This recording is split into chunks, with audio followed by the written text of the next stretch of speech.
Go. Alors, on attend. Je regarde si on a reçu le signal, si la connexion est stable. Je regarde sur Radio II si on est en direct. Effectivement, Hicham, t'es en direct. Ouais, c'est magnifique. Ok. On va attendre un petit moment. Tant que tout le monde arrive. Voilà. Alors, si on peut nous confirmer que le son est bon, par un petit plus ou un moins, ou enfin, un pouce si tout va bien. Un cœur si ça va pas. De la bienveillance, comme toujours. Je vois les gens venir. Salam, est-ce que vous nous entendez? Qu'on puisse débuter. Le son, ok, parfait, excellent. Son ok, super. Alors, aujourd'hui, deuxième volet de cette émission intitulée L'islam questionné par les sciences humaines. Titre trouvé par notre invité du jour, Hicham Abdelgawad, qui est, je le répète, auteur d'un ouvrage qui a fait quand même son petit bonhomme de chemin. Alhamdoulilah. Je le vois encore un peu partout, dans toutes les bonnes librairies, notamment ici à Bruxelles. Mais son titre, à chaque fois, je bute dessus, c'est l'islam.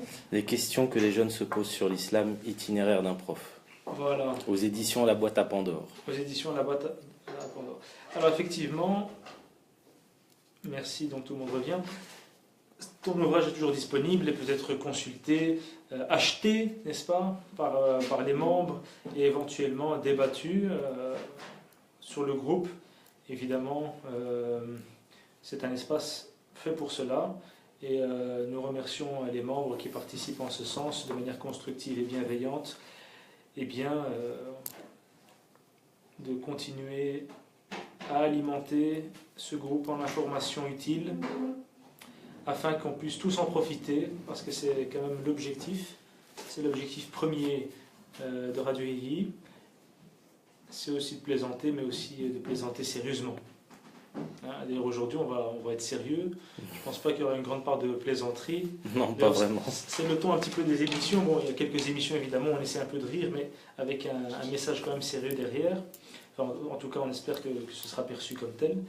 Mais aujourd'hui, Hicham Abdelgawad, professeur, Hicham Abdelgawad, c'est la pensée de Joseph Schacht. Alors, j'ai jamais su comment prononcer son nom. Ouais. Donc, je vais utiliser la prononciation que j'ai entendue chez les chercheurs américains. Schacht. Schacht. Avec un H. Avec le H. Ça Ouais. va, c'est facile à Joseph prononcer. Schacht. Alors, il y a déjà des membres qui conseillent de lire ton livre. Imagine. Donc, Oh, c'est gentil ça. quand même de la publicité, intéressant.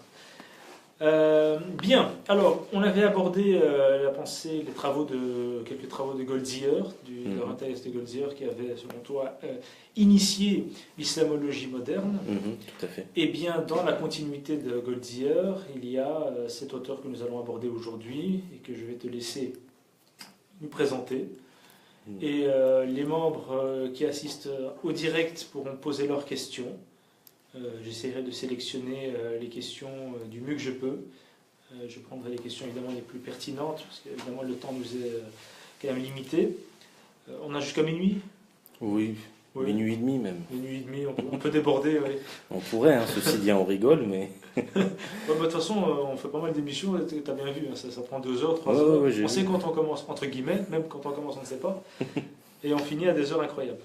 Enfin, voilà, c'est Radio II, c'est aussi un peu de détente, un peu... C'est de la spontanéité. De la spontanéité, exactement, et un peu d'esprit décalé. C'est ce qui fait un peu le charme de tout ça.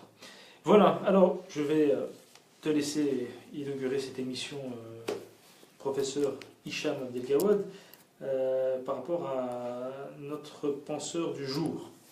Oui, donc comme tu l'as rappelé, la dernière fois, on s'était penché sur Goldziher, qui peut être considéré comme l'initiateur de l'islamologie moderne, pour une raison simple, c'est que, et on l'a vu en détail, c'est lui qui a initié ce qu'on a appelé le scepticisme prudent, c'est-à-dire une attitude de méfiance vis-à-vis des sources islamiques, mais une méfiance qui est justifiée sur le plan des faits. C'est-à-dire que Goldziher va pas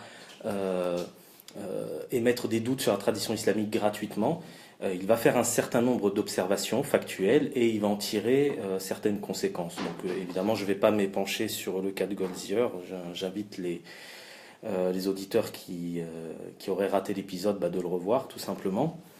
Mais donc pour, Disponible sur le groupe. Hein. il est disponible sur le groupe, ouais.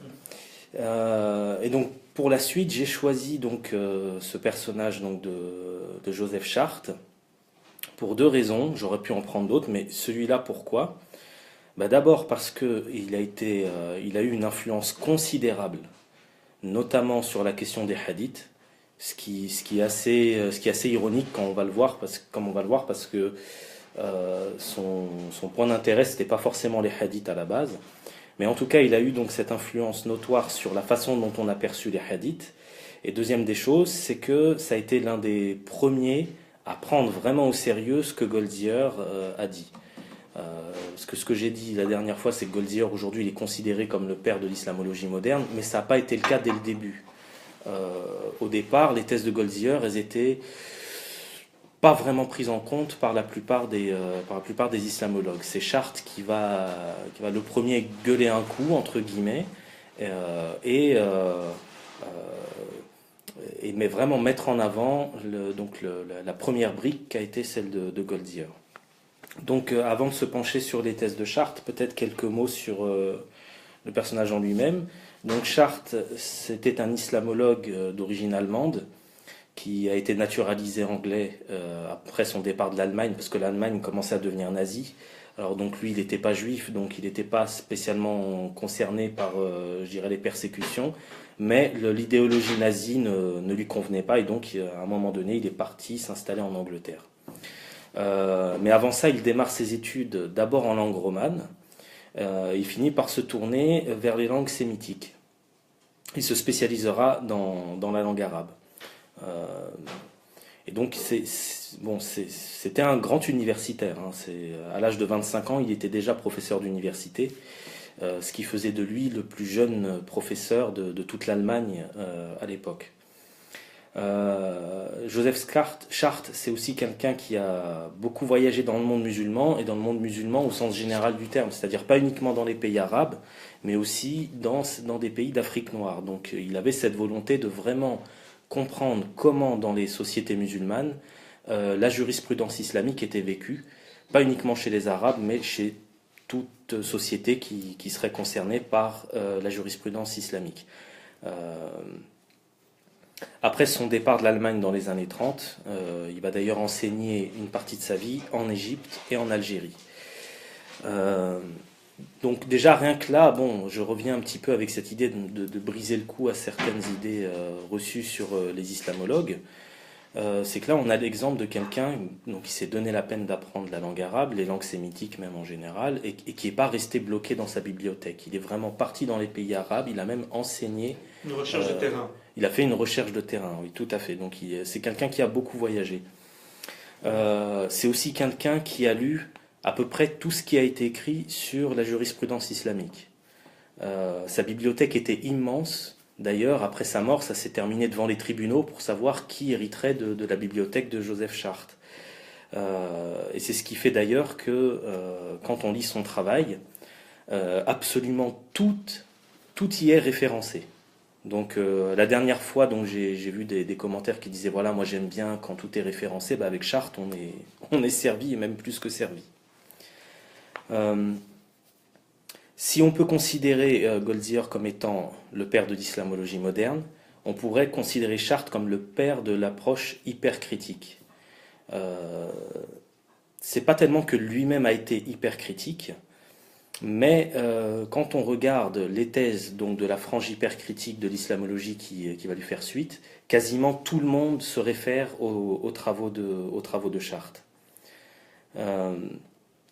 Le domaine de prédilection de Chartres, c'était la jurisprudence islamique, pas forcément les hadiths en tant que tels. Mais comme j'ai dit tout à l'heure, il va y avoir une certaine ironie de l'histoire qui va faire qu'il va être plus connu pour ses travaux sur les hadiths, ou ses thèses sur les hadiths, que ses thèses sur la jurisprudence islamique. Donc lui, ce qui l'intéressait, c'était la loi musulmane, hein. C'était pas forcément les hadiths ou l'historicité de Muhammad en tant que tel. Mais un certain nombre de ces observations qu'on va reprendre ici vont être repris par la frange hypercritique. Alors, le paradigme de Chartres, en tout cas le paradigme sur lequel lui s'est basé pour construire ce qui deviendra son propre paradigme à lui, c'est tout simplement le paradigme de Goldziher.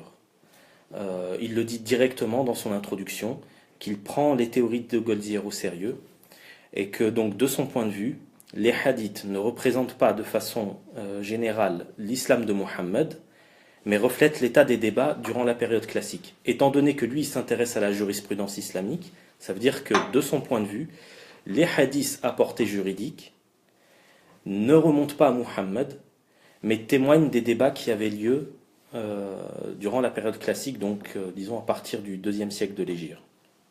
Donc il suit totalement Goldziher sur ce principe, il reprend à son compte le scepticisme prudent, et il reprend aussi à son compte, de façon plus modérée, on le verra le moment venu, mais il reprend aussi à son compte la vision évolutionniste, c'est-à-dire l'idée que l'islam s'est construit au fur et à mesure du temps. Voilà. Alors, première idée, donc je vais vraiment résumer l'approche de Chartres parce que bon, c'était un petit peu la même chose que pour Goldziher, c'est-à-dire quand on va le lire, comme il s'adresse à des non-musulmans ou à des gens qui ne sont pas familiers avec l'islam, il reprend vraiment toutes les bases, il définit ce que c'est qu'un hadith, il définit ce que c'est que la sunna, etc. Bon, ce qui fait qu'une bonne partie du bouquin est un peu redondant. Donc je vais pas passer en revue toute cette partie des bouquins qu'il a écrits. Alors oui, peut-être préciser que le bouquin sur lequel je me suis concentré, donc c'est son bouquin le plus emblématique, The Origins of Muhammadan Jurisprudence, dont on peut trouver le PDF très facilement sur Internet. Donc ne pas hésiter à le télécharger. Donc quand on lit un petit peu les thèses de Chartres sur la jurisprudence islamique, comme j'ai dit, il considère que les hadiths à portée juridique témoignent de l'état des débats à partir du IIe siècle de l'Hégire. Et l'une des premières observations qu'il va faire, et que je vais essayer de justifier ici, c'est l'idée de dire que, contrairement à ce qu'on pourrait croire, les récits, ou disons les sentences juridiques émises par des successeurs sont plus anciennes que les sentences juridiques mises dans la bouche de Muhammad. Qu'est-ce que ça veut dire ? Qu'est-ce que ça veut dire ?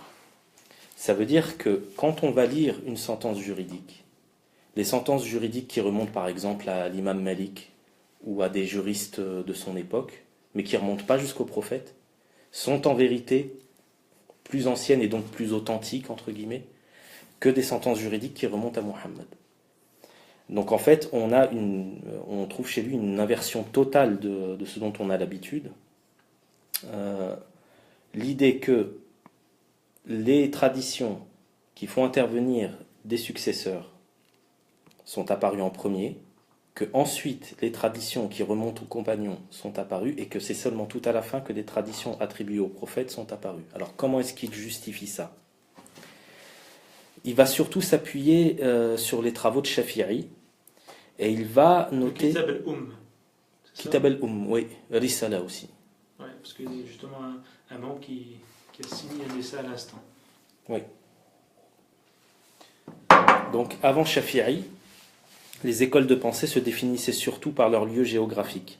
Et d'ailleurs, Shafi'i lui-même, lorsqu'il va parler des écoles de pensée, il va parler des Mécois, des Syriens, des Irakiens. Il ne va pas forcément parler des écoles comme nous on en parle, en disant voilà, école malikite, hanafite, etc. Donc il va vraiment, mettre le doigt sur l'idée que les écoles juridiques, elles étaient définies par leur lieu géographique, et aussi par des figures d'autorité. donc pour citer les plus connus, Abu Hanifa, son élève Abu Yusuf, l'imam Malik et Shaybani, mais d'autres qui sont peut-être un peu moins connus, comme par exemple Saïd ben Musayyib à Médine. Et donc, quand il va se pencher sur ces textes-là, il va remarquer que on va parler des gens qui suivent Malik, des gens qui suivent Musayyib, ben Musayyib, et parfois les gens expliquent pourquoi ils suivent un tel et pas un tel. Donc on va pas forcément, disons à l'époque de Shafi'i ou avant l'époque de Shafi'i, on va pas forcément s'affilier à une école de pensée bien définie avec des méthodes précises, on va plutôt s'affilier à des penseurs qui sont liés à un lieu géographique. Et Shafi'i va insister sur le fait que les réputations des uns et des autres variaient, et surtout que personne n'était d'accord sur rien.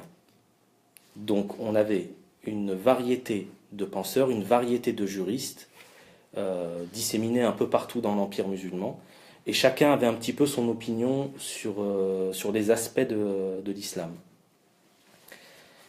Et donc, une phrase fondamentale de Shafi'i, que Chartres reprend, donc je traduis parce que c'est en anglais dans le texte.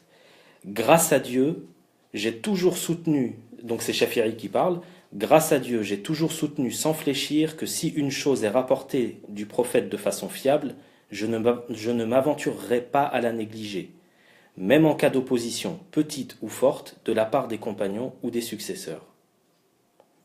Et ça, pour Chartres, c'est un indice fort qui montre quoi?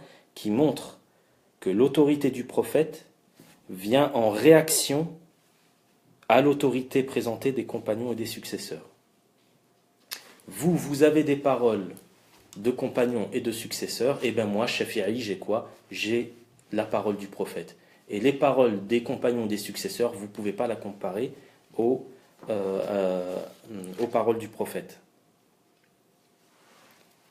Donc en fait, quelle est l'intuition de Chartres qui le mène à penser que les paroles attribuées aux successeurs sont en vérité plus anciennes que les paroles attribuées à Muhammad? C'est qu'il part du principe que lorsqu'il y a eu les premières querelles juridiques, on opposait les paroles d'un juriste aux paroles d'un autre. Qu'est-ce qui s'est passé par la suite? Il y a des gens qui ont eu l'idée de dire « Ah, tu viens avec la parole d'un successeur, un tabir. Moi, je viens avec la parole d'un compagnon. Et un compagnon, il a quand même préséance sur le successeur. Ah, t'es venu avec la parole d'un compagnon? Moi, j'ai encore mieux. Je viens avec la parole du prophète. » Donc en fait, il y a eu une recherche de légitimation qui allait crescendo. Et donc pour lui, l'autorité du prophète est arrivée vraiment à la fin, lorsque, notamment sous l'influence de Shafi'i, on a essayé de sortir un petit peu des oppositions entre juristes. Les observations de Chartres ne vont pas s'arrêter là. Il va aussi mettre le doigt sur le fait que les traditions prophétiques n'ont pas fait l'unanimité dans toutes les écoles de pensée. On a tendance à considérer que finalement, mis à part quelques groupes comme les Mu'tazilites ou d'autres groupes marginaux comme ça, la plupart des gens étaient d'accord pour prendre en compte la parole du prophète comme étant une parole normative, comme étant une parole qui fait autorité. En fait, ce n'était pas du tout le cas. Chartres a mis le doigt sur des témoignages, notamment d'écoles classiques irakiennes et médinoises, qui refusent le recours aux traditions prophétiques. Comment est-ce qu'il justifie ça? Il justifie ça par le fait que le Coran est censé être un texte complet. Et c'est censé être un guide. Si c'est un texte complet et un guide, alors il ne doit pas être complété par la parole de qui que ce soit, fût-il du prophète. Une argumentation qu'on retrouve aujourd'hui dans des groupes qu'on appelle les coranistes. En fait, on a tendance à présenter les coranistes comme étant des groupes assez nouveaux. En fait, ils ne font que ressusciter des polémiques passées. Et alors, c'est là qu'on va commencer à avoir des traditions dans lesquelles le prophète lui-même va considérer que le Coran n'est pas suffisant pour protéger de l'erreur. Donc dans un hadith qui est rapporté notamment par Tirmidhi. Il y a d'autres traditions qui vont mettre à égalité la parole prophétique et la parole coranique. Par exemple, une tradition qui dit « Il n'y a rien qu'Allah a rendu obligatoire sans que je, c'est-à-dire Muhammad, sans que je ne voulais rendu obligatoire, et il n'y a rien qu'Allah a interdit sans que je le voulais aussi interdit. » Donc toutes ces traditions pour charte, elles sont là en quoi? En réaction aux personnes qui refusaient l'autorité des paroles prophétiques à portée juridique. On trouve aussi des traditions qui mettent clairement en opposition la parole du prophète avec la parole d'autrui. Par exemple, une tradition où on fait dire à un certain Abu Darda, qui dit à Muawiyah, je te donne une information du prophète et toi tu me réponds avec ta propre opinion. Ra'i en arabe. Et donc on a l'impression que ce hadith-là, que ce récit-là a été mis au point quelque part pour justifier l'idée que la parole prophétique prend le pas sur l'opinion. Et donc, petit à petit, ce stratagème qui consistait à opposer le raisonnement personnel à l'autorité de la parole prophétique, ce stratagème va finir par prendre et il sera finalisé par Shafi'i. C'est à partir de lui qu'on considérera que la parole prophétique est une forme de révélation. Donc il y a même des hadiths qui sont très connus, qui circulent beaucoup, où on fait dire au prophète, on m'a révélé le Coran et son équivalent. Son équivalent, qu'est-ce que c'est? C'est la sunna qui est censée venir compléter le Coran. Shafi'i va aussi remplacer l'idée de il va rénover l'idée de consensus, c'est-à-dire que l'idée de consensus à la base c'était un consensus qui était toujours local, consensus chez les Médinois, consensus chez les Irakiens, chez les Syriens, etc. Bon, Shafi'i va dire si consensus il doit y avoir, ça doit être absolument toutes les écoles qui doivent être d'accord. Et c'est assez astucieux de sa part parce qu'en fait c'est impossible à obtenir. Donc en disant que le consensus c'est toutes les écoles de toutes les zones géographiques qui doivent être d'accord, c'est impossible. C'est impossible et donc du coup, le texte aura toujours au final le dernier mot. Donc au final, par rapport à cette idée que les sentences des successeurs et des compagnons sont en fait plus anciennes que les sentences de Muhammad, cette idée, donc, elle est tirée des ouvrages traditionnels eux-mêmes. C'est pas une spéculation absolue de charte. Et donc, en fait, il faut voir la parole prophétique, donc les hadiths à portée juridique, comme étant finalement une tentative, notamment de Shafi'i, à essayer de contrebalancer une espèce de relativisme qui était devenu ingérable. Et donc pour Charte, il met beaucoup l'accent là-dessus, le fait que ces traditions prophétiques soient venues en réaction à quelque chose qui était déjà là, implique forcément que ces traditions sont tardives par rapport aux éléments auxquels elles réagissent. Et alors, j'ai vu dans l'invitation à l'événement, il y a quelqu'un qui demandait de lire à chaque fois un peu quelques passages des bouquins qu'on étudiait. Donc pour illustrer un petit peu tout ce que j'ai dit, j'ai choisi un passage du premier chapitre du bouquin de Charte. Alors encore une fois, c'est de l'anglais, j'ai traduit ça moi-même. N'hésitez pas à aller lire l'original en anglais, c'est en page 3, chapitre 1, page 3, c'est vraiment pas très loin. Mais donc voilà, je cite. Shafi'i a été le premier juriste à définir la sunna comme comportement modèle du prophète. Contrairement à ses prédécesseurs pour qui la sunna n'était pas forcément comprise comme liée au prophète, mais plutôt un usage local, communautaire, une tradition vivante allant de pair avec les coutumes et pratiques locales. Ainsi, seuls les actes du prophète sont normatifs pour Shafi'i et il n'accepte donc théoriquement que les récits émanant du prophète, même si l'on trouve encore chez lui des occurrences de traditions remontant aux compagnons et aux successeurs en soutien à divers arguments. Ses prédécesseurs et contemporains vont en revanche mettre les traditions prophétiques au même niveau que les traditions des compagnons et des successeurs pour les mettre sous la coupe de leur tradition vivante propre et les interpréter à leur lumière. 2 générations avant Shafi'i, la règle était de se référer aux traditions des compagnons et des successeurs, les traditions prophétiques étaient l'exception. C'est Shafi'i qui transformera l'exception en règle. Nous devons par conséquent conclure que, de façon générale et globale, les traditions des compagnons et des successeurs sont plus anciennes que les traditions prophétiques. Donc je reviendrai sur cette idée, je la discuterai d'un point de vue critique. Mais donc pour Chartres, les choses sont claires. Avant Shafi'i, on discutait sur base de traditions attribuées aux successeurs et aux compagnons sur des questions juridiques. Après Shafi'i, c'est uniquement les traditions attribuées à Muhammad qui ont été prises en compte. Et tout ça, ça a des implications. Parce que si on part du principe que les traditions, les hadiths à portée juridique, si on part du principe qu'ils sont tardifs, ben ça veut dire qu'il y a eu forgerie à un moment donné. Ah bah oui. Et alors, Shafi'i va commencer, après avoir fait cette petite analyse sur sur le caractère antécédent des traditions des compagnons et des suiveurs, il va vraiment essayer de rentrer dans les hadiths à portée juridique et essayer de les analyser d'un point de vue historique, c'est-à-dire en regardant leurs occurrences dans l'ordre chronologique. Et là, il va se rendre compte d'une chose,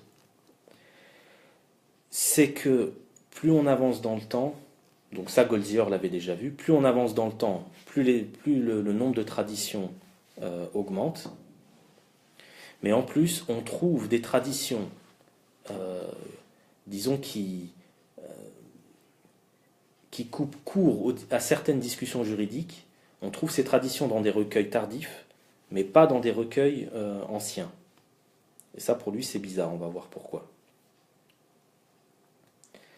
Il va remarquer par exemple qu'on trouve dans les ouvrages d'Ibn Hanbal des hadiths qui interdisent de manger des lézards.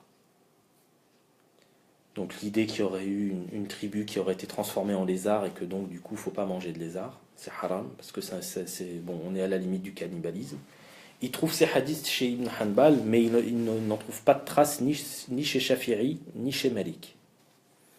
Et alors, pour faire un petit peu écho à ce que tu as fait hier, c'était marrant, je me suis dit drôle de coïncidence, Chartres se rend compte que c'est la même chose pour les chiens noirs qui seraient des diables. On trouve ça chez Ibn Hanbal, mais on ne trouve pas ça ni chez Malik, ni chez Shafi'i. Alors, bon, ça encore, c'est des problèmes assez marginaux, les histoires de lézards et de chiens. Mais par contre, là où même à titre personnel, j'estime qu'il a mis le doigt sur quelque chose, c'est sur, par exemple, des problèmes comme le triple divorce. Donc, si je prends la norme coranique, au bout de 3 prononciations de divorce, je ne peux plus me marier avec la femme que j'ai divorcée pour la 3e fois. Je dois attendre qu'elle se remarie avec un autre. Et si elle est redivorcée, là, je peux éventuellement la reprendre. Donc, question cruciale, si je prononce le divorce 3 fois en une fois, est-ce que ça compte pour 3 fois, auquel cas je ne peux plus me remarier avec elle, ou est-ce que ça compte que pour une fois? Quand on va voir chez Shafi'i, Malik, etc., la question n'est pas tranchée. Ils ont l'air d'hésiter, ils ne sont pas trop sûrs, etc. Quand on va voir chez Ibn Hanbal, on trouve un hadith qui dit sans aucune ambiguïté qu'une triple prononciation ne compte que pour un seul divorce. Et donc là, la question que se pose Chartres, c'est comment se fait-il si ce hadith qui dit clairement, voilà, 3 prononciations, c'est qu'un seul divorce, si ce hadith a existé avant Ibn Hanbal, comment se fait-il que ni Shafi'i, ni Malik, ni personne ne mentionne ce hadith? C'est pas logique. Si une tradition est importante dans une querelle juridique, et elle n'apparaît que tardivement, plus tard, il y a fort à parier qu'elle n'existait pas avant et qu'on peut dater sa date de naissance durant la période où elle apparaît pour la première fois. Autrement dit, donc ça c'est quelque chose qu'on entend parfois, donc c'est ce qu'on appelle un argument ad silentio, l'idée que l'absence de preuve est une preuve d'absence, ou l'inexistence d'une preuve est une preuve d'inexistence. Le fait qu'on n'entende pas parler d'un hadith avant une certaine date, alors que ce hadith est important du point de vue polémique, ça montre que ce hadith n'existait pas. Et donc, selon Charte, et c'est un premier élément qui lui permet de dater certains hadiths. Donc là, je fais une petite parenthèse. Comme j'avais dit, Goldziher a fait des remarques, mais il n'est pas venu avec une méthodologie. Là, Charte, lui, va dire, moi, je vais vous proposer une méthodologie qui marche au moins pour les hadiths juridiques. Il va systématiser. Il va systématiser, exactement. Mhm. Et donc, il va dire, premier élément méthodologique, regardez de quand date la polémique, et regardez de quand date le hadith qui est censé mettre un point final à cette polémique. Si le hadith remonte à l'époque où la polémique est arrivée en premier, bon, là on ne peut pas trop conclure. Par contre, s'il y a eu un large écart entre la polémique, le début de la polémique et l'apparition de ce hadith, vous pouvez être sûr que ce hadith est apparu à partir de ce moment-là. On peut dater une tradition en pointant sa première occurrence dans les débats juridiques. Et donc là, je vais le citer encore une fois. Le meilleur moyen de prouver qu'une tradition n'a pas existé à une époque est de montrer qu'elle n'apparaît pas dans les discussions juridiques alors qu'elle aurait dû être décisive. Toute tradition juridique attribuée au prophète, sauf preuve du contraire, ne doit pas être considérée comme une parole authentique, même partiellement authentique, qui remonterait à l'époque prophétique ou des compagnons, mais comme une expression juridique fictive formulée ultérieurement. La date de naissance de la tradition peut être déterminée à partir de sa première apparition dans les discussions juridiques, sa place relative dans l'historique de la problématique, ainsi que par certaines indications du matn, c'est-à-dire du corps du texte, et de l'isnad.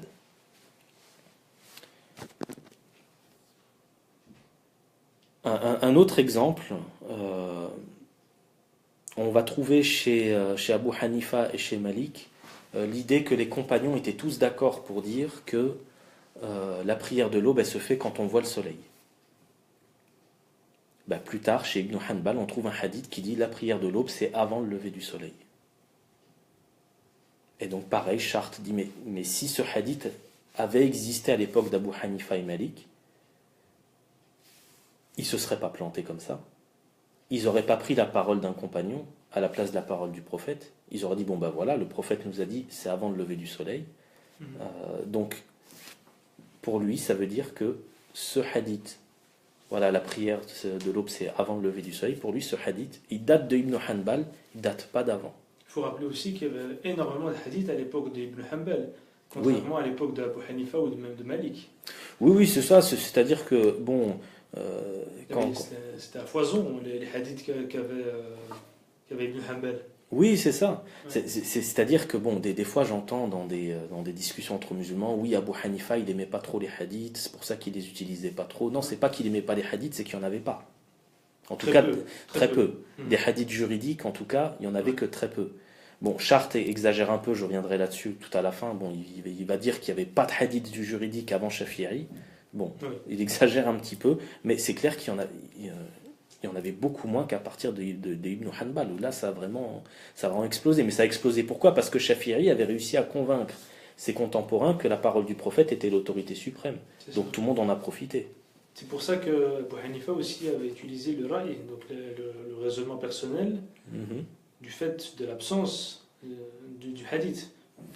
Tout simplement parce que, en tout cas si on suit Charte, avant Shafi'i, donc à l'époque de Abu Hanifa et même de Malik, on faisait de la jurisprudence à partir de ce qu'on pouvait. donc à partir des coutumes locales, à partir des réflexions personnelles, à partir des paroles de tel ou tel juriste qu'on considérait être compétent, etc.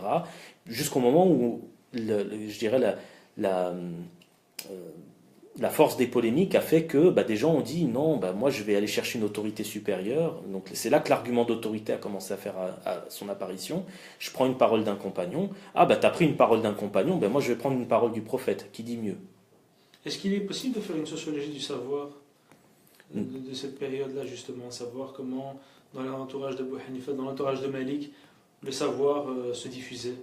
Ça, précisément, si on va lire le bouquin de Charte, là, j'ai pas le temps de développer, mais il prend vraiment chaque école juridique et il montre comment, dans cette école juridique, on faisait des lois, on faisait des normes, quelles étaient les bases, etc. Donc, vraiment lire ce bouquin si vraiment on est intéressé par la jurisprudence. Il se basait sur des éléments concrets, historiques. Il y a quand même des éléments qui nous renvoient à cette époque-là. Des éléments, on va dire, sur lesquels on peut quand même appuyer une certaine certitude. Là, pour le coup, on est complètement tributaire de la littérature juridique musulmane. Ouais. Donc ça c'est, mais là on sait vraiment pas faire autrement. Pour s'intéresser à la jurisprudence islamique, on est obligé de consulter les bouquins des juristes musulmans. Après, est-ce qu'ils sont authentiques ou pas? Ou des ouvrages d'histoire aussi. Ou des ouvrages d'histoire, des chroniques, des choses comme ça. Après, est-ce que ces ouvrages sont authentiques? Ça nous ramène très très loin. Il y a une histoire pieuse aussi.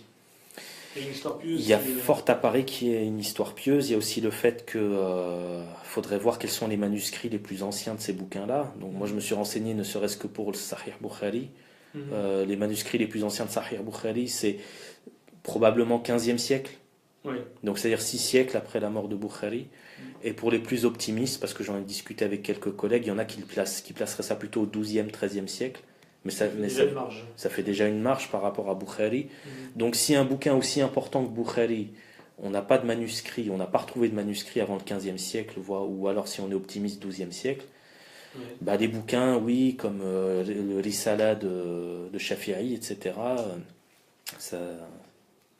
il y a des chances pour que ce soit encore plus tardif. Donc si on rentre vraiment dans des considérations historico-critiques jusqu'au bout, en fait, on ne sait plus rien faire.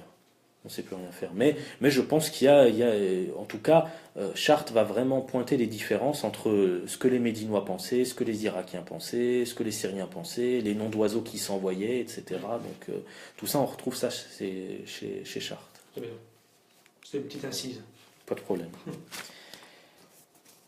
Alors, donc premier élément méthodologique, voir quand est-ce qu'une tradition apparaît pour la première fois.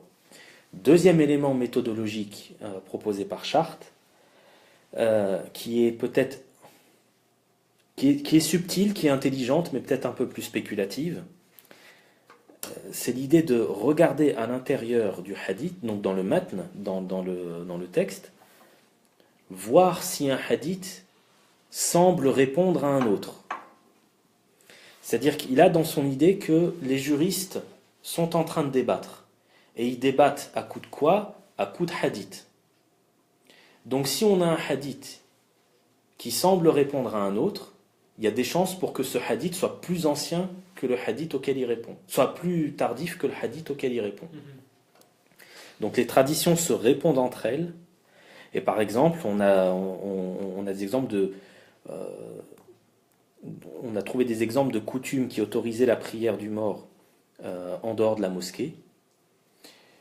Et on va trouver des traditions qui vont dire le prophète, quand il faisait la prière Salat Janaza, la prière du mort, il priait dans la mosquée. Et donc pour Charte, l'idée qu'on précise bien, il était dans la mosquée quand il faisait cette prière-là, c'est en réaction à quoi? Aux gens qui priaient en dehors de la mosquée. Donc cette tradition est plus tardive que la pratique. Comment savoir si un hadith est un hadith réponse, en quelque sorte? Très souvent quand il y a une forme négative. Quand il y a une forme négative, voilà, ne faites pas ceci comme cela. D'ailleurs, très souvent, on va prendre les juifs et les chrétiens. Ne faites pas comme les juifs et les chrétiens qui ont fait ceci et cela. Donc en général, le ne faites pas ceci ou cela présuppose qu'il y a des gens qui le font. Et donc, Goldziher, encore une fois, avait déjà remarqué quelques exemples par rapport à ça. Donc j'avais donné l'exemple du vin. Donc voilà, il y a des gens qui autoriseront le khamr, mais qui l'appelleront par un autre nom, etc. Bon, bah ça répond à qui? Ça répond aux gens qui disaient le khamr est interdit, mais le nabiz est autorisé. Et donc, en fait, on peut essayer de remonter, de faire la généalogie, si on veut, des différents hadiths, à partir de la façon dont ils se répondent entre eux. Autrement dit, il faut prendre en compte la phraséologie des hadiths dans les tentatives pour les dater. Il y a une demande qui s'intervient par rapport à l'ancienneté des hadiths. Quid du musnad d'Abd al-Razzaq. Hamidullah percevait cet ancien recueil de hadiths comme l'un des soi-disant arguments contre les théories de Scaft et autres. Et pour surenchérir, d'un autre membre, il n'y a pas que lui. Motski aussi déclare que tout ce qui est rapporté par les tabi'in est authentique, mais ça n'enlève pas le fait que des hadiths ont été forgés. Oui. Donc, par rapport aux critiques sur Chartres, j'ai réservé une émission là-dessus, parce qu'on va voir qu'effectivement, comme j'ai dit, il a été important parce que, bon, d'une part, ce qu'il dit n'est pas complètement idiot, qu'on soit d'accord ou pas, et la deuxième des choses, c'est qu'effectivement, beaucoup de travaux sur les hadiths vont être soit en appui à Joseph Chartres, soit en réaction ou en contre-argumentation ou en réfutation par rapport à Joseph Chartres. Donc, c'est-à-dire, vraiment, on y reviendra quand je discuterai quand je discuterai de tout ça. Mais oui, évidemment, la thèse de Chartres n'est pas inattaquable. Donc, si je reviens un petit peu à la citation de lui que j'avais fait tout à l'heure, donc, premier élément méthodologique, regarder la place d'un hadith par rapport dans la chronologie de la polémique. Deuxième chose, voir dans la phraséologie des hadiths, voir si le hadith répond à une pratique ou s'il répond à un autre hadith. Donc ça, c'est dans le matn. Maintenant, dans l'isnad, il y a aussi des choses à dire. Il s'est aussi penché sur la question des isnads. Et donc, ce qu'il va déjà préciser d'emblée, c'est que lui ne croit pas que les isnads que la pratique de l'isnad a existé dès les origines. Pour lui, c'est une pratique qui est tardive, qui a démarré timidement aux alentours du 8e siècle. C'est-à-dire qu'encore une fois, quand il a regardé les discussions juridiques qui avaient lieu entre les juristes musulmans, à un moment donné, vers le milieu du 8e siècle, il y avait une tendance à se référer à des prédécesseurs. Voilà, moi je donne tel avis qui a déjà été donné par tel tabi'i, etc. Donc ça s'est fait progressivement, on n'a pas eu l'idée tout de suite comme ça, dès la mort du prophète, de garder des chaînes de transmetteurs pour tel ou tel récit. C'est arrivé petit à petit comme ça. Deuxième des choses, si on part du principe que les traditions, donc des traditions légales, les hadiths à portée juridique, sont apparus progressivement, et donc il y a eu forgerie, l'implication logique, c'est que les isnads sont forcément fictives. Si un hadith juridique a été inventé, c'est que forcément l'isnad qui lui est accolé est aussi inventé. Donc en fait, Chartres va le dire clairement, pour lui, le système des isnads, ça n'a aucune pertinence d'un point de vue historique. Il ne dit pas ça gratuitement, c'est une conséquence directe de ses thèses, et en fait, de mon point de vue, c'était déjà une conséquence des thèses de Goldziher, même si Goldziher a été un petit peu plus sympathique, ou j'ai envie de dire un petit peu plus diplomate, en disant oui, il y a sûrement quelques hadiths qui remontent au prophète, et sûrement qu'il y a quelques chaînes de transmetteurs qui sont correctes. Lui, Chartres va dire tout ça c'est complètement fictif. Si on part du principe qu'il y a eu des inventions de hadiths, puisque tous les hadiths sont accompagnés de chaînes de transmetteurs, ça veut dire que ces chaînes de transmetteurs sont aussi fictives. Encore une fois, ça ne va pas être gratuit. Comme je disais tout à l'heure, Chartres quasiment tout ce que Charte dit, et c'est vraiment le point fort de son étude, tout est référencé. Chaque fois qu'il va avancer une hypothèse, il va donner à chaque fois 5, 6, 10 exemples, à chaque fois référencés pour soutenir son point de vue. Donc sur l'idée qu'il y a eu invention d'isnad, ou en tout cas manipulation d'isnad, on peut citer en exemple un récit qui est rapporté dans le Muwatta de l'imam Malik, où Malik rapporte, d'après Hichem, d'après Urwa, que Omar s'était prosterné lors d'un événement, et que tout le monde s'est prosterné avec lui. Sauf que Urwa, il est né durant le califat de Othman. Donc on a affaire à un hadith qu'on appelle munqati', c'est-à-dire qui est cassé. Il manque un élément dans la chaîne de transmetteur. Donc ça, c'est dans le Muwatta. On a affaire à un hadith qui a une chaîne de transmetteur qui est défectueuse. Qu'est-ce que va remarquer Charte? Charte va remarquer que quand on va voir ce même récit chez Bukhari, le hadith n'est pas cassé. On a rajouté un transmetteur. On a même des copies plus anciennes du Muwatta et qui vont plus loin, parce qu'on y lit, voilà, Omar s'était prosterné à une occasion, ceci, cela, et nous nous sommes prosternés avec lui. Sauf que ça, c'est pas possible si c'est Urwa qui parle, puisqu'il est censé être né à l'époque du califat de Othman. Donc ça veut dire quoi? Ça veut dire qu'on a un récit qui est incohérent si on considère que c'est Urwa qui parle, qui évolue dans un récit où on a enlevé la partie « nous nous sommes prosternés avec lui », mais c'est toujours un peu bizarre parce qu'il manque un élément de la chaîne de transmetteur, un hadith qui est, ou en tout cas un récit qui est impeccable chez Bukhari, où là il manque personne, tout est correct. Ça veut dire quoi pour Charte? Ça veut dire qu'on avait un récit et que la chaîne de transmetteur qu'on lui a collée pour crédibiliser ce récit a été fictive. Et elle a été même maladroite puisqu'au début ça collait pas. Il a fallu attendre Bukhari pour que là, en rafistolant par-ci par-là, pour que ça tienne la route. Il va aussi noter plusieurs traditions que l'on trouve dans le Muwatta qui ont des sanad défectueux. Par contre, ces sanad défectueux deviennent de bons sanad quand on passe chez Shafi'i. Donc pour lui, il y a eu rafistolage de sanad. De même, il trouve des traditions qui sont sans isnad chez Shafi'i et qui se retrouvent chez Bukhari et Muslim avec des isnad parfaites. Donc pour lui, ça aussi c'est bizarre. Et Charte va aussi analyser la fameuse chaîne d'or, Silsilatul Zahab. Donc cette chaîne d'or, je rappelle, c'est Malik qui rapporte quelque chose qu'il a entendu de Nafir, qui rapporte quelque chose qu'il a entendu de Abdullah ibn Omar. On considère que cette chaîne est tellement solide qu'on l'a appelée la chaîne d'or. Et donc qu'est-ce qu'il va faire? Il va d'abord constater une curiosité, c'est que Shafi'i va dire que de tous les élèves de Nafir, c'est Malik qui l'a le mieux compris.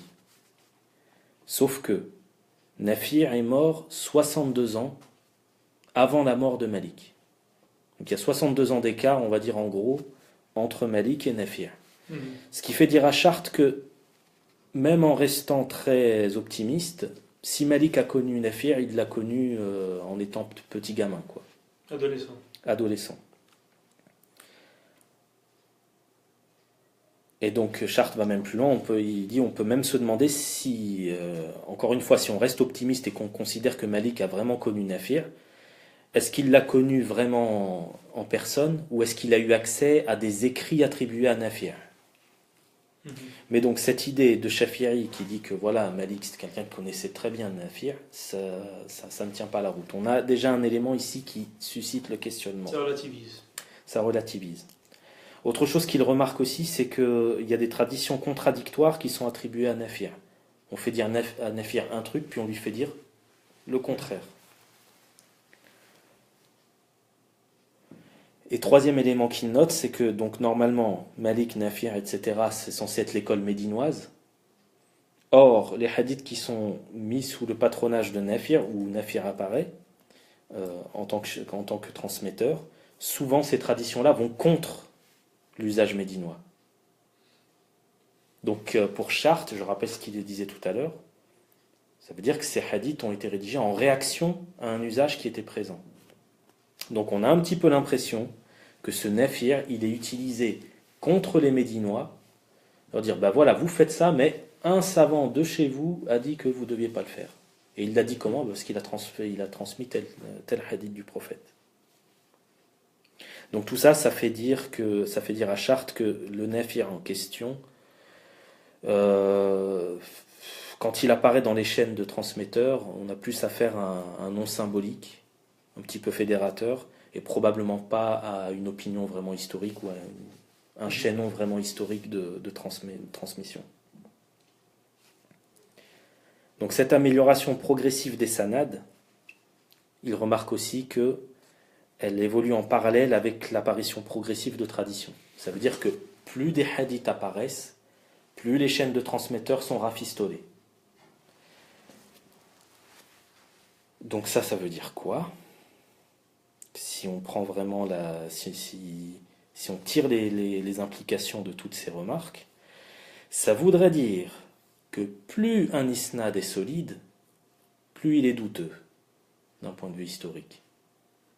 Parce que plus l'isnad est solide, plus il y a de chances qu'il ait été rafistolé au fur et à mesure du temps. Deuxième élément aussi, donc qui est mis en avant par Charte, c'est l'idée que, c'est une petite comparaison, c'est une petite analogie, mais en gros, si je dois offrir un cadeau à quelqu'un, si je sais que mon cadeau est pourri, j'ai intérêt à mettre un bel emballage. Là, c'est un petit peu pareil. Si on sait qu'une idée va avoir du mal à être acceptée par un certain groupe, on a plutôt intérêt à coller une chaîne de transmetteurs inattaquable. C'est une manière de dire, même si le récit que je vous rapporte est absurde pour vous, vous êtes obligé de l'accepter. Parce que regardez, c'est impeccable au niveau de l'isnad. Et donc, ça, je dirais, c'est peut-être l'élément chez Charte qui est le plus... qui choque le plus quand on l'entend pour la première fois. C'est l'idée que contrairement à ce que la méthodologie traditionnelle nous dit, c'est-à-dire qu'une tradition appuyée par un isnad solide a de grandes chances d'être vraie, Charte va dire c'est exactement le contraire. Si la chaîne de transmetteurs est solide, ça indique un processus de traficotage, si on veut, qui a été plus important. Donc ça renverse complètement la perspective des sciences traditionnelles du hadith. Sciences traditionnelles du hadith que Charte connaissait. Parce que quand on le lit, il utilise les catégories de hadith munqati', mursal, etc. On voit qu'il connaît ces méthodologies-là. Donc ça aussi, ça casse un petit peu l'idée que les orientalistes sont un peu partis avec leur méthodologie et qu'ils n'ont pas étudié les méthodologies traditionnelles. Quand on lit Charte, on se rend compte qu'il connaît ces méthodologies-là, mais il les considère il les considère non pertinentes pour l'approche historique, précisément parce que pour lui, se casser la tête à essayer d'authentifier des chaînes de transmetteurs, etc., alors que ces chaînes de transmetteurs sont fictives de toute façon, pour lui, ça n'a pas de pertinence. Et alors, dernier élément de sa méthodologie, toujours en rapport avec les isnad, c'est qu'en fait, en se penchant sur les isnad, il a remarqué un phénomène intéressant, c'est que parfois, quand on regarde des chaînes de transmetteurs, plusieurs chaînes de transmetteurs pour une même tradition, ces chaînes ont tendance à converger vers une seule personne, qui va appeler le chaînon commun, common link en anglais, que je vais appeler CC à partir de maintenant, parce que chaînon voilà. J'ai tendance à dire chaînon manquant. Donc je vais l'appeler CC à partir de maintenant, chaînon commun. Et donc, je vais essayer de retrouver un petit peu la page. Donc, j'ai fait un petit schéma, mais je ne sais pas si on le verra bien. On va essayer, sinon on pourra... On va essayer comme ça. Je ne sais pas trop si on voit bien. Mais c'est l'idée que le prophète va transmettre quelque chose à un compagnon, qui va le transmettre à un tabir, qui va ensuite le transmettre au monde entier, en quelque sorte. Ou alors parfois c'est l'inverse. Le prophète qui va transmettre à 3 à 4 compagnons différents, qui vont transmettre à un seul tabir, qui va ensuite le transmettre au monde entier. Pour Charte, lorsqu'il y a un CC, il y a fort à parier que le véritable auteur de la tradition, c'est pas le prophète, c'est le CC. Donc le prophète qui transmet à un seul compagnon, qui transmet à un seul tabir, qui transmet ensuite à une pléthore de personnes, pour lui, la partie prophète-compagnon, elle est fictive. C'est le tabir, en fait, là, qui doit être considéré comme le véritable auteur de la tradition. Si on sait dater la période à laquelle ce tabir a vécu, alors on a la date de naissance du hadith. Ou en tout cas, parce qu'il pousse le scepticisme jusqu'à dire que peut-être même que le nom de ce tabir est fictif. Peut-être que c'est une personne anonyme qui a mis ça sur le dos de ce tabir. Mais dans tous les cas, on a la date limite au-delà de laquelle la tradition ne peut pas avoir existé. Toujours selon Charte.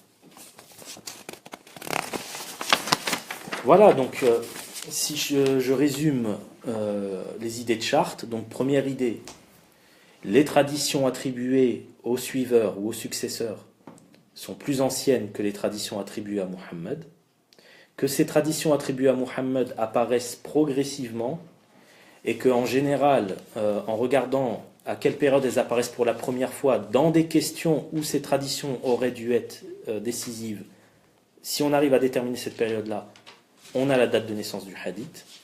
Le fait que les isnads, d'après lui, sont des forgeries, et que on peut faire même l'histoire de ces forgeries et voir que plus le temps passe, plus les isnads sont rafistolés, et que donc il faut se méfier des isnads qui sont trop parfaits, à commencer par la chaîne d'or. Et enfin, troisième élément, le CC, le chaînon commun. Donc l'idée que lorsque des chaînes de transmetteurs convergent vers une seule personne à un moment donné de la chaîne, il faut considérer que cet élément convergent, ce CC, ce chaînon commun, est en vérité le véritable auteur du hadith. Donc au final, pour Joseph Charte, dans l'histoire ou l'historique qu'il essaye de faire de la jurisprudence islamique, il va considérer que la plupart, si ce n'est la totalité, des hadiths à portée juridique sont en fait des fictions, et qu'on peut déterminer, pour une large part de ces traditions, on peut déterminer même leur date de naissance. Alors, vaste programme. Vaste programme. Je termine avec les points forts et les points faibles, et après, on s'arrêtera là. Point fort de l'approche, tout est référencé chez Charte. Alors là, on ne pourra pas l'accuser de sortir des choses de son chapeau. Pour chaque idée qu'il développe, dans les 3 grandes idées que j'ai développées là, il va à chaque fois donner en moyenne une demi-douzaine d'exemples, et il va renvoyer à chaque fois aux bouquins dans lesquels on trouve les récits dont il parle. Ce qui rend la lecture pénible, parce que quand on n'est pas un obsédé de la référence comme moi, on est là, des notes de bas de page qui n'en finissent pas, des abréviations pour l'Isala, etc., Muwatta, etc. Donc à chaque fois, il y a plein d'abréviations. C'est assez pénible, mais donc du coup, pour celui qui veut vraiment vérifier tout le travail, il a de quoi faire. Charte a passé sa vie à lire à peu près tout ce qui a été écrit dans le domaine de la jurisprudence. Ça veut dire que son approche est extrêmement exhaustive. Et surtout, il connaissait les méthodologies classiques. Il sait ce que c'est qu'un hadith munqatir, il sait ce que c'est qu'un hadith mursal, etc. Donc, on peut pas l'accuser de ne pas connaître les sciences classiques. D'autre part, Charte ne s'est pas contenté de comparer des recensions différentes, il a aussi comparé différentes versions de même recension. Quand il s'intéresse par exemple à un récit dans le Muwatta, il va voir dans toutes les recensions du Muwatta, donc toutes les versions entre guillemets du Muwatta, pour voir s'il y a des différences entre les traditions, etc. Ce qui l'a permis de voir un petit peu cette idée donc, du récit rapporté par Urwa, de voir qu'il y a eu une évolution. Encore une fois, c'est une preuve d'exhaustivité. L'idée de prendre en compte la phraséologie dans les traditions, c'est astucieux. Voir si une tradition répond à quelque chose, s'il s'exprime à la négative, à l'interrogative, etc. Pour lui, ça a des implications, même si, bon, là, c'est peut-être un peu plus glissant. Et de façon générale, la thèse principale de Chartres, en ce qui concerne les traditions à portée juridique, est difficilement contestable. Parce que précisément, c'est ancré sur une lecture minutieuse, exhaustive de la littérature juridique islamique. Et même dans les critiques de Chartres qu'on verra par la suite, très peu de personnes ont été capables de reprendre comme ça, comme lui, ouvrage après ouvrage, récit après récit, transmetteur après transmetteur, ce qu'il a fait. Maintenant, son approche, elle n'est pas dénuée de problèmes. Déjà, le fait que Chartres, et il s'en cache pas, ce qui l'intéresse, c'est la jurisprudence islamique. C'est pas l'histoire du prophète ou l'histoire des compagnons, l'historicité de Mohammed. Donc, par exemple, sa thèse du CC, elle s'applique très bien pour un certain nombre de hadiths juridiques, mais c'est un petit nombre de ces hadiths qui sont concernés par le CC. Si vous prenez des hadiths qui vont parler du pardon, qui vont parler de choses plutôt éthiques, on ne trouve pas de CC. Donc sa méthodologie fonctionne très bien pour les hadiths juridiques. Je dirais même pour une partie des hadiths juridiques. Mais on ne peut pas généraliser son approche à l'ensemble de la tradition islamique. Et en fait, le vrai point faible de l'approche de Chartres, elle est là. Et le vrai problème, finalement, il ne vient pas de Chartres, il vient de ce que les gens ont fait de ces thèses. Parce que ce que des personnes, comme par exemple June Ball, ont essayé de faire, c'est de se dire, bah tiens, je vais appliquer les thèses de Chartres à l'ensemble du corpus de hadith. Ça ne fonctionne pas. Ça ne fonctionne pas parce que 90% des hadiths, peut-être même 95% des hadiths, n'ont pas de CC. Donc on ne peut pas utiliser cette partie de la méthode de Chartres. Et enfin, il y a une contradiction interne à l'approche de Chartres, juste toujours sur le chaînon commun, puisqu'il dit dès le départ que pour lui, les sanad sont fictifs. Comment alors il peut déterminer des dates de naissance de hadith à partir de ces mêmes sanad? Il dit, ces sanad sont fictifs, mais si je vois un chaînon commun, alors j'ai la date de naissance de ce hadith. Mais si tu recours aux isnad pour dater une tradition, ça présuppose que l'isnad ne soit pas complètement fictive. Parce que si elle est complètement fictive, tu ne peux plus l'utiliser du tout. Donc il y a une sorte de contradiction un peu dans son approche. Voilà, tous les sanad sont fictifs, mais je vais m'en servir quand même pour dater les traditions. Non, si tu t'en sers pour dater les traditions, c'est qu'elles ne sont pas complètement fictives. Ouais. Voilà, je termine là pour... Tu as donc exercé ton regard critique tout de même. Ben oui, évidemment. C'est l'objectif. L'objectif, c'est effectivement de montrer à travers ces émissions, je le rappelle, l'histoire de la pensée orientaliste, donc depuis ses débuts jusqu'à... on va remonter jusqu'à ce qui se fait aujourd'hui, et on va te voir dans 2 semaines. À peu près, oui. Faut me laisser un petit peu de temps, le temps que je ressorte mes bouquins, que je relise, que je dise pas n'importe quoi. Voilà. Ça prend un peu de temps. Et on t'encourage dans ce sens, et parce que moi-même, personnellement, j'ai beaucoup appris. Ça m'a rafraîchi quand même la mémoire sur pas mal d'aspects. Est-ce que tu peux déjà nous dire ce que tu vas aborder pour la prochaine séance?